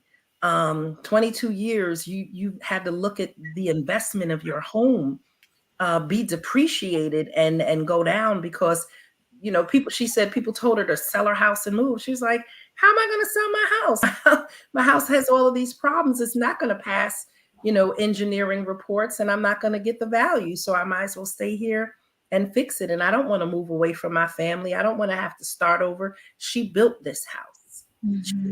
They built the house. And so even with all that we're doing now, she does know that it's still not over. She says, I have hope because at least someone is really, really paying attention to this. And it's not a political hot potato anymore, but the rainy season is coming. And she says, every time it rains, she runs to the window. She can look out and see the hutch. And based on how the water is flowing in the hutch, she has about a 5-minute warning. She has pumps in her basement that pump everything out. She's lifted everything up high and has things on pallets. She's gone through several hot water heaters and several, heating, gas heating equipment and things of that nature. And now she just has them high and just hopes that she could save them. And so we will have some engineers going over to her house because hers is the worst. Hers is absolutely the worst, but she lives right there on the park, on the water. And, we're trying to fix it. It's going to take some time, but at least we know we're not by ourselves anymore. Absolutely. I want to take two things. One thing, I've been doing this often, and I want to do it with you on the air right now. I want to give a special thank you to the DPW crew.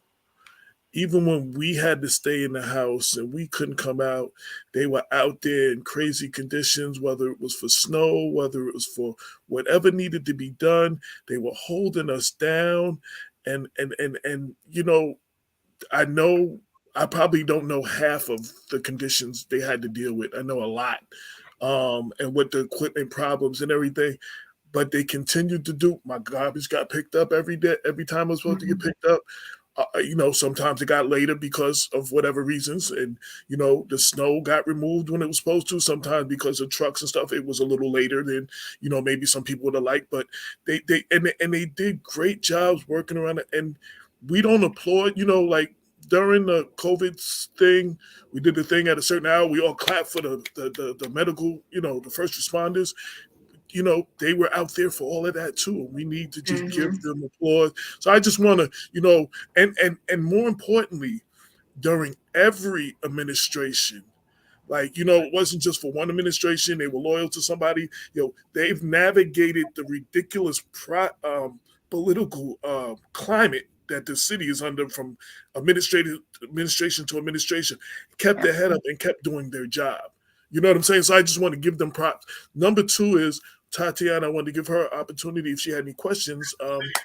Go ahead and ask the mayor. Any questions about this $150 million from the governor, about what was, anything? Hold Yeah. on.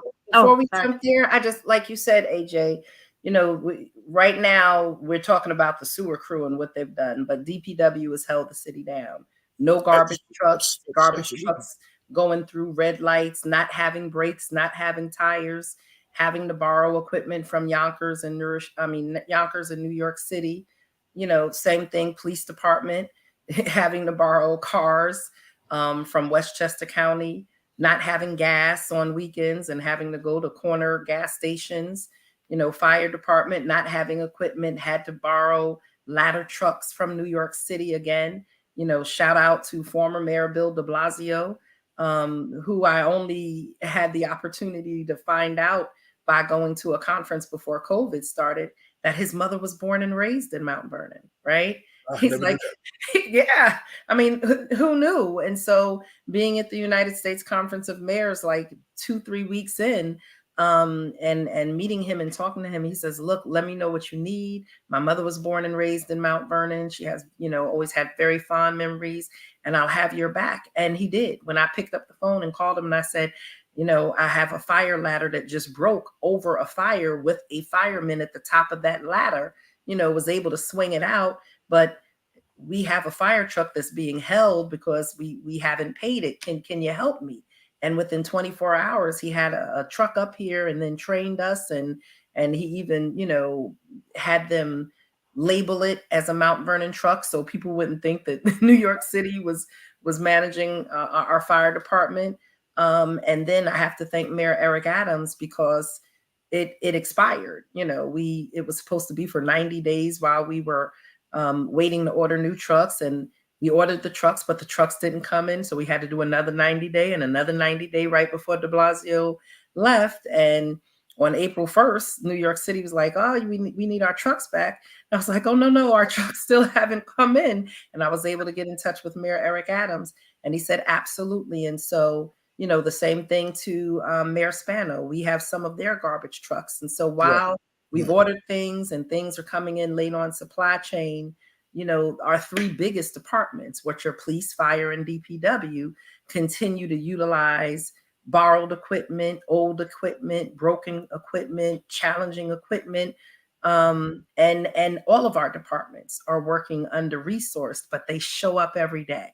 They show up, and I don't think people understand, when you don't have equipment and when you don't have resources and when you haven't had a contract in 5 years, and when you're the lowest paid in the region for anyone, whether you work in the office, CSCA, Teamsters, everywhere, it's challenging, but we continue to provide the services, because what I could say is that our team has grit, and they're resilient, and they're committed. Even though they're frustrated, they still show up because they love Mount Vernon. So I'm sorry, Tatiana. Oh, I'm sorry. No, my computer. I have to grab my charger for my computer so it doesn't die. But I do have 2 questions for you. I'm sorry. Just give me like 2 seconds, okay? All right, thank you. Yeah. So we young lady, she reached out to us. She wanted to do some stories. She actually wanted to interview Andrea Stewart Cousins, and was going up with the Youth Bureau of Portchester to that weekend. And she wasn't successful or whatever. And I was like, she wanted to do some work and do some writing for us. So I was like, this would be I'm going to bring her on this week as the guest co-host and let her meet, the whole, Black Women's Political Caucus, and you know what I'm saying? And, that'd be one of her first assignments, and Andrea Stewart Cousins would be there too, and be around a lot of y'all. So, I felt that was very important. So that was how this all came about. Yeah. I'm sorry. So yeah, to add to what AJ said, I came to AJ a couple of years ago. This was after I had studied abroad in South Africa, and then I was like, oh, I think I want to be a journalist. Prior to that, I didn't think that journalism was like a possible field for me to even go into. I just writing journalism, it just felt like, so like, this is not a job. It's not like, I wasn't surrounded by people who were like thinking like that. So I had reached out to him, and I just kind of like introduced myself, and we sort of maintained our relationship through LinkedIn. Yeah, pretty much. And then I just sort of like took the time to learn and grow. I worked at like a nonprofit, or a couple of nonprofits, interning, and just trying to learn about like poverty and just disparaging communities and like myself and my community. And then when I felt ready, I was like, okay, I think I want to pitch you an article. And then I like threw him an article.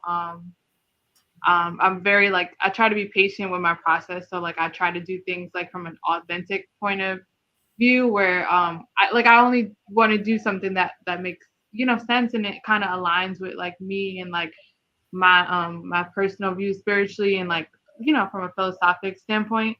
So yeah, it all just kind of made sense. And then AJ wanted to like sort of connect me with women who were doing the work, and I want to be surrounded by powerful women of color who are carrying out good deeds in their community. And that's kind of like, that's what I want to do as a journalist. And I want to make sure that I try to like shed the best light possible on these women. And I want my work to be about empowering. And I know that, I want my work to be about the truth, but like also I do want to empower in the best way that I can. So that's why I'm here. And answer my question. What you do is important. We can do all of this work and we can do incredible work, but if there's no way for us to communicate the work that we're doing, right? And so that's why in Mount Vernon, we've really kind of doubled down and committed to building our communications team in the city. It's not just enough for it to be a part of someone's job, but we need a few people to do it. Those who write, those who photograph, those who, do videos and edit and all of the multimedia pieces of communication, because you can do great things, but if no one knows what you're doing, then other people get to write the story. And so, your field is critical, because people want to be informed. People want to be informed. They want to understand what's happening in their community, what's going on. They want the good news. They want the bad news. They want to know the hope for the future. They want to know how to access services and what things are available. So the work that you're doing as a journalist, not just as a writer, but, video media, because there's so many different ways to promote and to push a story. And the platform that we're using right now is a way. Right. And I want to, do my absolute best to get the narrative as accurate as I can, because I know all the struggles that we go through. I used to live in Mount Vernon at some point, so I live in Portchester now. But I lived in Mount Vernon. I lived in Yonkers. I moved around a lot when I was younger. Me and my mom, we lived in a shelter. So I mean, we've definitely had our hardships, and I want to use my story to to sort of course I want to inspire other people, but I also want to use that as like background to sort of like fuel me to cover other people, like myself, or like who have very complicated stories that are very nuanced and don't really get told in the best like possible. And I see that a lot with like representation in like film and media overall in the digital space. And I just want to make sure that I'm stepping into this arena the right way and with the right intention. Do you have a question for the mayor about the Oh yeah, I'm sorry. I'm so sorry. Yes, I do have a question for you. So I wanted to know how long the city has been working on this sewage problem, if you know offhand, as far as like approximately like in terms of years. I know that it's been an issue for at least 22 years. Now, how much the city has put time and energy and effort into this work, I can't really say. When I speak to the residents who are dealing with it, they say that this is the most conversation they've had. It's hard for me to say that because I'm not trying to boost myself, but they've been pulled in and pulled out, and sometimes put up to testify and give information, but it hasn't been followed up on. And when the Department of Justice, the Environmental Protection Agency, the New York State Attorney General, and the New York State Division of Environmental Conservation sued Mount Vernon and started doing consent decrees, they heard nothing back, right? So, when you get a consent decree, you have specific things you need to address, and you have a specific time in which you're supposed to do it. And it hadn't been done. And when we came in, we started working on some things, and then COVID hit, and lots of things changed. I put Commissioner Bush and elevated him to commissioner in August of 2020, and he hit the ground running. He had worked in DPW as a clerk, but not as deputy or commissioner. And he was very aware of a lot of the challenges. And while we didn't have money, we had written a grant in 2016 when I was planning commissioner. We wrote a grant and got $1.6 million to start working on this issue. When I came back in January of 2020, all of that money was still there. Wow. So, we got the notice of that grant and several other grants like 7 days before I got fired. And when I came back, the money was still sitting there and waiting for me like it was planned or something, And so, we definitely started expending that money and working on rectifying some of the biggest violations that we had. But when we went to the judge and said, look, we've done this in these last 7 months, we've done more than has happened in 10, 15 years. She was like, yes, you have, but significant progress is not compliance. And so then another consent decree came, and then another, and the reporting involved in it was so much that we couldn't keep up. I mean, you would need 5, 10 people just working on that to even keep up with the reporting. And as I said the other day, Commissioner Bush, sitting at home with COVID and 104-degree temperature, was still banging out reports and trying to stay up with compliance. And, when the fines started coming in at 7,000, 10,000, 12,000 a day, it was a lot, and it was kind of heartbreaking because we were doing more than had ever been done. But since, they had lost a lot of confidence, and we had Anitra Hadley, so I have to say this publicly. And, people don't realize the impact of their voice. And Anitra, being a very good friend of Eileen, who Miss McNeil is her mom, she's a resident that always reaches out to me and looking for solutions. She'll research things. And so she started talking to people and found out about Catherine Coleman Flowers in Alabama. And she got in touch with someone who knew her and said, will you speak to my mayor? And we spoke to her, and it really started speeding up from there. We'd been telling our story. I've been crying, Mama Mount Vernon tears and praying. And, Miss Coleman, we got on the phone with her. She said, well, I haven't traveled at all since of COVID. She says, but I've never had government officials reach out to me and ask me to come in and help them. Usually when I come to the town, government officials try and hide things and have people follow me around to see where I'm going and who I'm talking to and prevent me from getting information. And so she had done no traveling due to COVID. She says, but I'm going to break my own rule. I'm a double and triple N95 mask up, and I'm coming up there. And when she came, she just didn't come by herself. She brought Mitch Bernard from Natural Resources Defense Council, the largest environmental agency in the country.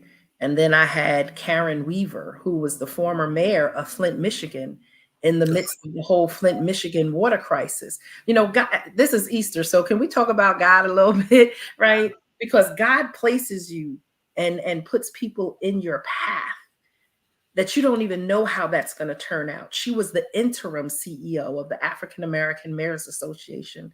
And she said, look, sis, I'm the mayor who dealt with the Flint water crisis. She didn't cause it, but she had to clean it up. And even as she was cleaning it up, people were mad at her because, federal agencies and sometimes state agencies, they come after you, and it's more about compliance than collaboration, right? It's more about punishment than partnership. And that's what she was experiencing in Flint. The more you tried to fix it and the more you came out publicly and owned what the challenge is, the more people want to put you in the corner and tell you to shut up. Because I had some folks tell me to shut up. I was like, no, you're not going to tell our story. You're finding us for the environment, but no one's talking about the fact that sewage is backing up in people's homes. No one is telling me and talking to me about the fact that I have little girls who are waking up in the middle of the night crying because there's sewer gas in their house. No one's talking to me about my businesses that are losing money and losing hope. And so we have to switch the conversation. And she flew up here. Karen Weaver from Flint connected me with the National Wildlife Foundation. I did a radio show. I did a radio interview at like 6 o'clock in the morning out of Detroit. People were like, why are you on the radio in Detroit? But that's where the woman was. So she put me on Detroit radio with Mayor Weaver, who had a show, and other people heard me, right? So oftentimes I get criticized because people say, why are you here? Why are you there? You trying to be bigger than Mount Vernon. Baby, you never know where someone's going to hear your story. And so hearing my story on a radio show in Michigan, the National Wildlife Federation said, we like you. We're going to send our environmental justice people to connect with you. And so now you have NRDC and the National Wildlife Federation on your team, when everywhere else in the country, they're the ones who are fighting against cities who are having problems like ours. And we built those relationships, and it continued. They called the state. They said, we need you to help them. We need you to help them. We need you to help them. Don't punish them. And the state heard, and our regional representatives heard, and it finally made its way all the way up to the governor. And she called me, and we started having conversations. And the rest is history. But this is nothing that started overnight. It is not because I am great. My commissioner, my staff who have their boots on the ground, the families who've endured this and who were willing to tell their stories, the residents who came together and helped us find resources. And that's why I said this is what partnership looks like, because it was everyone playing a role. No one can take the credit for it all. Everyone played a role. I wrote that in the live when it was live. I watched it live. This is what partnership looked like. This is what it looked like. What Mount Vernon hadn't seen for a while. Like all levels of government working together. We just really haven't seen a lot of that in the last decade or so. So, I mean, I made those comments in the live that it was good to see that, and I tried to bring that out a little bit in the article. I wanted to make sure I put something up right away to highlight that, because this was really a great day for Mount Vernon. And then I think Assemblyman Pretlow said, to put things in perspective, for the state to give, like the state might give $150 million for an issue throughout the statewide, yes. But to give that much money, they give $150 million to a municipality. And please listen, they said this is the down payment. I don't know if you caught that. It was like, this is the down payment, right? So this was all state money. This doesn't even include our ability to go after some of that $400+ million that is going to come to the state of New York from the Biden infrastructure law. So they said this is a down payment. I have to say this, and I don't think this is something that I've really said publicly. I had to learn, Tatiana, how to get out of my own way, right? Because when you're average, everyone's good with it. When you fail, everyone criticizes. But when you dare to try and go above and beyond what people think you should do, you get a lot of criticism. And being the mayor of Mount Vernon, like I said, we get lost in big cities. But I became a member of the board of trustees of the African American Mayors Association. and being on the board of trustees, they asked me to sit on the executive board. And I was like, I'm a new mayor from a small town. I'm just trying to figure all this stuff out. And I turned it down. I turned them down. I said, no, I don't want to run for second VP. It was like, but that will put you in the pipeline to become VP and then president. And you'll become president the year of the national presidential election. Do you understand the position that will put you and your community in? But, I said no, because I was afraid in Mount Vernon that people would say, oh, she's not worried about Mount Vernon. She's just trying to find her next opportunity. She's running back and forth to DC and sitting in these national places and spaces because she's trying to make a name for herself. They nominated me and ran a campaign for me behind my back. And I became second VP of over 500 mayors, Black mayors nationwide. I didn't know what that meant, right? But what it started meaning is when Biden came into office, and it happened right as he was coming into office, now I was in live, intimate Zooms like this with Black mayors and Pete Buttigieg, Secretary of Transportation, and with the president, and with Kamala Harris, and with the head of the Department of, the EPA, Michael Regan, where we have the sewer issues, right? They're the ones suing us. They're the ones who can help us, and different ones. And, what I said to myself is, wow, when you're not in the room, when you're in a big auditorium, no one really hears your voice. It's hard to get noticed. But the smaller the rooms get, the more influential your voice can become. And that's what taking that risk and accepting that position, and maybe the criticism that would go along with it. Now I'm also serving on the United States Conference of Mayors Committee for Youth, Health, and Human Services. I'm the National Equity Chair for Youth, Health, and Human Services. We have a hospital we're trying to save, right, AJ? Right? Absolutely. I thought that they were going to put me on the Public Safety Committee. And when I got the letter, I said, they put me on the wrong committee. But then I said, no, because we have challenges with our young people. We have a health system in Mount Vernon that is inadequate. And human services is where I've excelled at: mental health, substance abuse, veterans, and all of and we have so many of these issues that we have, disparities in our community. And so now, I am going to be working with our Senator Jamal Bailey and our Assemblyman Pretlow on some legislation that they had proposed, and Senator Alessandra Biaggi at the state level, about not allowing hospitals in communities of color in urban areas to close unless they go through like this whole deep process. And so I'll be presenting that to the United States Conference of Mayors.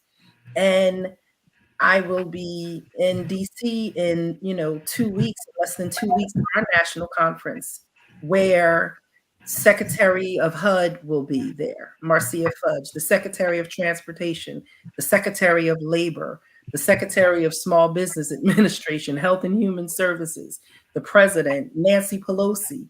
And because I'm on that executive board, I'll be even in the very, very small green room with them, where I can develop more relationships and tell Mount Vernon's story. And we have to. I would just said all of that, not to push myself, but sometimes when we try to keep ourselves small so that people won't think that we're trying to be bigger than we are, we can miss our opportunity. And like I said it in the last segment, and as we were finished, it's never about you. It's what God wants to do through you for people. So never, ever, ever try to make yourself small so you don't risk the criticism that comes with elevation and that comes with opportunity. It's not easy to take that criticism. It's not easy to have people speak ill of what you're trying to do for your people. And so, as doors begin to open for you, sis, as the favor of God, and I always say the favor of God ain't fair, but it's just, right? as God's favor begins to go before you and doors open and you get to sit at tables and have conversations, don't draw back from it. Just know that God has opened some doors, humble yourself, and allow yourself to be used as an instrument, because for every cut and every break and every tear you've gotten, a key starts as a blank, but once that key is put and it's grinded through that machine and it gets all of its cuts and its forms, it's being used now to open a door. So let every cut and every beating and every bruising and every pain and every disappointment that you receive as God elevates you and moves you in this work, allow it to cut you into that key that He will use you to open the door so that those who you have influence for can be blessed. Tatiana, any last questions? We're coming to the end of the show. So comments for the mayor, questions, anything that you have?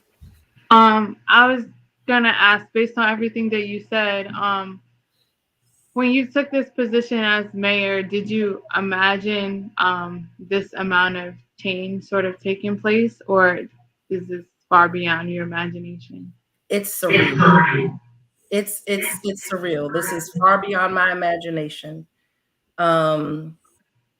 It is, and I spend a lot of time, I say, crying in the corner, because sometimes the weight is heavy, so you have to find a way to balance your public pain and even your private pain and your private lack of confidence in yourself to go and stand out publicly and be strong, because again, it's not about you. And so find your team, your squad, your troop who knows how to help you and help you through those times where you just aren't sure if you're the one or if you're even in the right place, and who will encourage you and remind you of who you are and your mission, and just utilize them to help you stand up so that you could do the work you got to do. Because I'm telling you, I could have never, ever imagined having the opportunities that I have, not for me, but to bring resources back to my community, and then also shape national conversations in a larger way, in ways that we may not have had them before. Is there anything else in closing that you want to share about the $150 million, where that's going to go? I know one of the first things is supposed to be the thing on 3rd, that if you want to talk about that, because that's like the first immediate thing. So if you are to drive by 7th Avenue and 3rd Street, I pass it every day. You will see that big old orange contraption. That's a bypass machine. It's kind of like a bypass pump that people have in their heart to move and flow the sewage, from one artery to another. So 100 feet down into the ground, we have a 10-inch pipe that 2 24-inch pipes are feeding into. So you got 48 inches of sewage going into a 10-inch pipe. Clearly that doesn't work really well. And that's why that machine is there, to help move it in a different direction. And so that's going to be like a $7 to $10 million project. But that bypass machine, if it's not operating 24 hours a day, 7 days a week, the people in Leicester Towers, Ebony Gardens, Centennial Homes, and the private houses around there, the fire department, can't flush their toilets, period. Point blank, period. And so, yes, that is the absolute first project that we're going to be doing. And so we're excited about it. Like I said, it's going to take some time. But Mount Vernon by ourselves, we have one city engineer, one, right? And so why are we partnering with the county and the state? Because the county has more engineers, the state has more engineers. And no, we don't have the capacity as a small community to do this project by ourselves. We don't have the bandwidth. We don't have the staffing. We don't have the relationships. And so that is why we are partnering with the county and with the state and with Columbia University and NRDC and National Wildlife Federation and anyone else who wants to come into this to help expand our bandwidth and to get this done quickly. I thank you very much, Mayor. We as we I'm gonna have you come back on for updates as we next steps. And I know a lot of people have a lot of questions, still a lot of criticism. There's a lot of cynicism. Right. You know, but you know what? I've gotten to a place in my life. Well, not just for you. There was cynicism with the governor. You know, this takes the lieutenant governor situation out the headlines, and you know, this is before election. This was already planned. No, but I'm saying you'd be surprised all the emails and text messages that I got. I get the emails, I get the inboxes. They wanted me to write that story, but that's not the story that needed to be written, though. And so what I desire for people more than anything else is to heal, right? This community, our state, our nation, the world has gone through a lot. I think people have PTSD, and rightfully so. And so it's very hard to trust. It's very hard to believe because people have manipulated trust for a long time and people are burnt out. And so, you know, it's really, really hard for people to believe in good things. It's easier to believe a lie than it is to believe the truth, especially when you've been lied to for a long time. But I'm grateful for mentors that I have, and one of them being Majority Leader Stewart Cousins. As you saw at the press conference, she kept saying, Shawnee, Shawnee. It was like, she kept calling you Shawnee. I was like, because that's big sis. You know, she's the majority leader, but she's one of them. She was like, you have to stay focused. Because reading all of the emails, reading all of the negative social media comments, hunting down negative things that people have to say about you is like eating poison. It's like eating poison and killing yourself slowly or quickly, right? And I'm too focused on the work that we have to do because we got a lot of work to do and we don't have forever to do it. And so if we don't stay focused, stay faithful, what I say, faith, focus, finish. Those are the three things I say: faith in God, focus on the work, and get it finished. When you become distracted by people all over the place, you'll never get it done. And then what they said about you will be true, is that you were a fraud and nothing ever got done under your leadership. And so even if we do things under our leadership, if we do 99% of the things that we desire to do, they're still going to pick on the 1%. But some people are going to always be miserable. And so you have to pray for them and let them be. And that's how I stay focused. It's not that I don't care, but I can't eat that poison every day, else I will never be well enough to help our community become well. And that is my focus. I want to thank you for your time, as always. Definitely we'll talk to you offline. All right. We'll see how we can help. Tatiana, stay in touch.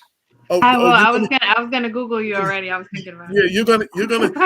I was gonna say, expect a story or something. Expect to hear from her, looking for a quote or something, because she's gonna be doing some writing and stuff for us. So you expect to hear, and you will get to meet her, and on the 15th, because she's covering that event for us. So please introduce yourself and shower her with some love and all that when you see her. All righty. Thank you. Y'all have a blessed Thank you, Mayor Howard. Happy Resurrection Sunday to everyone, and be well. Thank you for the opportunity. Thank you. It was a pleasure. Thank you. You too. Thank you. So Tatiana, I wanted the Black Westchester to meet you. I wanted the people to meet you. I wanted you to get a chance to meet some of the women that are making things happen. And you heard them tell you a lot of stuff that I told you. You're gonna have a lot of stuff coming at you. Sometimes it won't be to make friends, and just got to stick to your ethics and keep doing what you see is the right thing to do. So, definitely, I'm going to end the show. Tatiana, feel free to call me later. And don't forget to make that phone call to Sabomi who wants you to reach out to her. Immediately, yeah. Yes. Yeah, I got it. For everybody else, you could be doing anything else right now, but you decided to ride with us, and we greatly appreciate it. This has been Black Westchester Presents, the People Before Politics radio show, streaming live every Sunday night, 6 to 8 on Facebook, LinkedIn, and YouTube. And until Keisha Skipper said, great show. Until next week, and Dr. Leslie Branch said, nice to meet you, Tatiana. Nice to meet you, Dr. Leslie Branch. Thank you. Until next week, peace. 22 million black victims of Americanism are waking up, and they're gaining a new political consciousness, becoming politically mature. And as they develop this political maturity, they're able to see the recent trends in these political elections. Any minority that has a block of votes that stick together is in a strategic position. Either way you go, that's who gets determine who go to the White House and who stay in the doghouse. You're the one who has that power. You and I have never seen democracy. All we've seen is hypocrisy.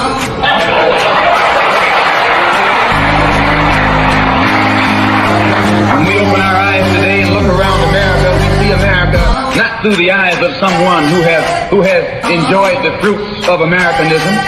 We see America through the eyes of someone who has been the victim of Americanism. We don't see any American dream. We've experienced only the American nightmare. We haven't benefited from America's democracy. We've only suffered from America's hypocrisy. And the generation that's coming up now can see it and are not afraid to say it. And are not afraid to say it. And are not afraid to say it. And are not afraid to say it. And are not afraid to say it. And are not afraid to say it. And are not afraid to say it. And are not afraid to say it. And are not afraid to say it. And are not afraid to say it.